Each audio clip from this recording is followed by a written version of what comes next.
I'm in my school uniform. I'm trying not to show I'm trying not to show my school like badge because I think I'll probably get in trouble for that. It's probably not a very good thing. Okay.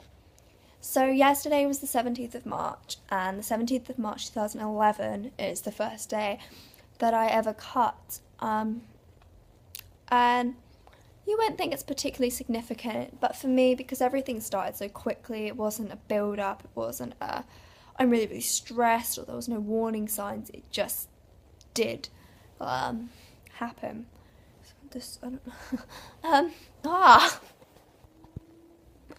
I'm not editing this video. It takes too long, and my mum's gonna be home soon. Whatever. I have a unicorn horn. I'm a dinosaur or a unicorn, whatever. Right. So, I was, I'm not gonna say struggling. I was struggling today for other reasons, which I will go into.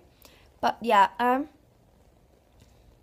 pretty much, it just marked for me pretty much it was the 3-year anniversary, realistically, of my eating disorder and any other mental health problems which I have or am experiencing. Yeah, so it was a little bit hard to accept, if I'm honest, and I did kind of question. I was kind of like, am I sure? Am I sure it was 3 years? But yeah, it has been 3 years, and I do remember a year and a half saying 2 years, and then thinking, oh no, it's actually not, it's a year and a half. And that was a year and a half ago. That's a long time. I have not realised this until really today. Yeah, so it's been really hard.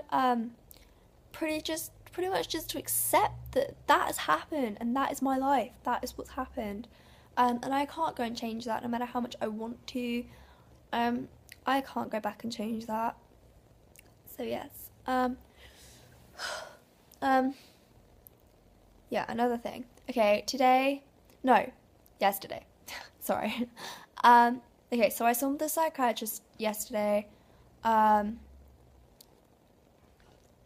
Yeah. So, pretty much it was fine.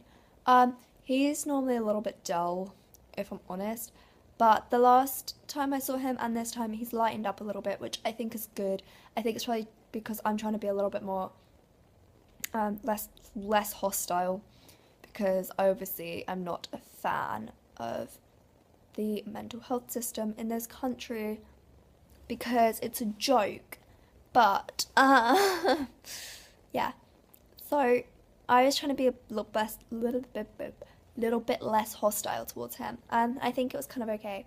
But then he did say something which has made me set back a little bit. He started commenting, because he asked me what I wanted to do after sixth form, and I said I want to do clinical psychology. He said why, and I said to help other people with the same issues or similar issues. And we started talking about that, and then I said, but it does mean I have to sort myself out first, because it does. I can't, do you know what I mean? Like, I can't continue as I am and treat other people. It's not going to happen. Yeah, so I pretty much just got told by him, you don't look anorexic, you don't look too thin, you've put so much weight on since the beginning of your recovery, and things of that likes. And yes, that was meant as a compliment, and yes, I know it was a compliment, so please nobody message me saying it was stupid that I've taken it in this way. But all I heard, being me and being a part recovered anorexic, all I heard was weight on, not thin enough. That's all I heard. So yeah, so right about now and last night, one of my friends called me who has other mental health issues, so he knows. I was basically just said to him, and I was like, I don't want you to call me healthy, because he said, Emily, I think you're really fit. And I was like, okay, thanks. But I was like, I don't want you to call me fit, I don't want you to call me healthy, I don't want you to call me pretty. What I want people to be saying to me right now is, you look anorexic, you look emaciated, you are too thin, like things like that. But I'm obviously not, which is it's a positive, that is a positive. And this is not me saying, no, you need to be too thin, like, if you're not this, you don't qualify for having an eating disorder. That's not what I'm saying at all. And the fact that I'm even thinking these things proves that you do not need to be too thin to have an eating disorder. So yes. Yeah. So that was that. Pretty much. I'm just gonna check if my mum's.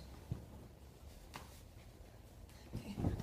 Yeah, remember I said I wasn't gonna edit this? I am editing this because I thought my mum was saying she's not. Yes. So pretty much today. Okay, that was last night, and obviously that set me on a bit of a setback. And medication's going fine. My medication's doing its job. But sorry. Yeah, but alright, that set me back. So I went to student support today, this morning, first lesson.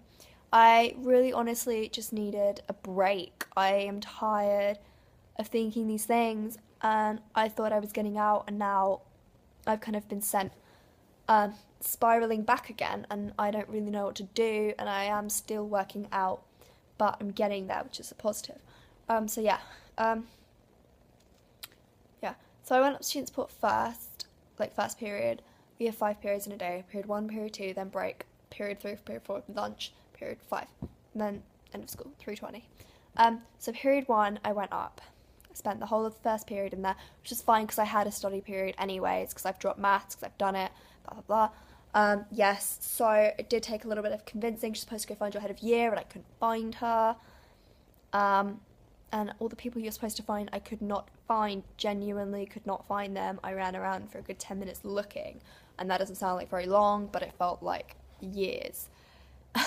Yeah, so I spent the first period up there, which my best friend, who was in my study period, was not happy about.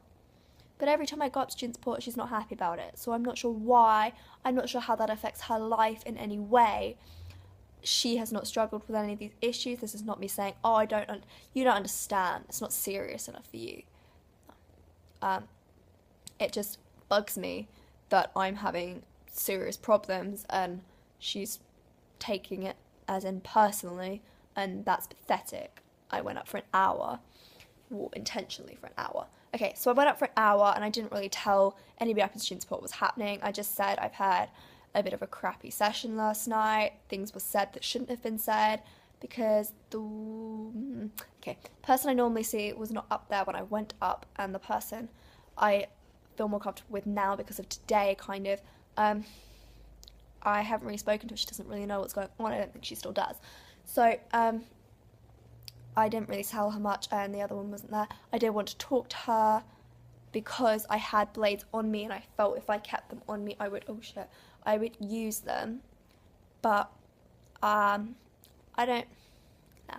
So that's what I want to talk to her about. But she wasn't there, so I just kind of said to the other lady, "Look, look, I'm having a really bad time," and yeah. And then I went down for second period because I had food, and my coursework was in last week, like I said, and I needed a little bit of tweaking, like everybody. But yeah, I went down for that. Then break, I went with my friends. Halfway through break, I went up to student support because I needed to get rid of my blades. I could not have them on me. My head was going around in circles. I was like, I'm going to use them. So I needed to get rid of them. So I gave them, I said to the lady, not the one who I normally talk to, the other one, and I was like, okay, I don't really know what to do, but she has said to me before when I'm up there, have you got anything on you that you could hurt yourself with? So I'm assuming she kind of knows, or that's just a general theme. So yes, so I said, look, can I talk to you? And the room was like being used, like the private room, so she took me somewhere else, and I literally said to her, I was just like, I'm really sorry, but last night a lot of things were said that I can't handle at the moment. I cut to shit. I don't need it, and I'm gonna make a second part to this. I'm gonna make it a part 2. So watch part 2. Do it. Like, subscribe. Watch part 2.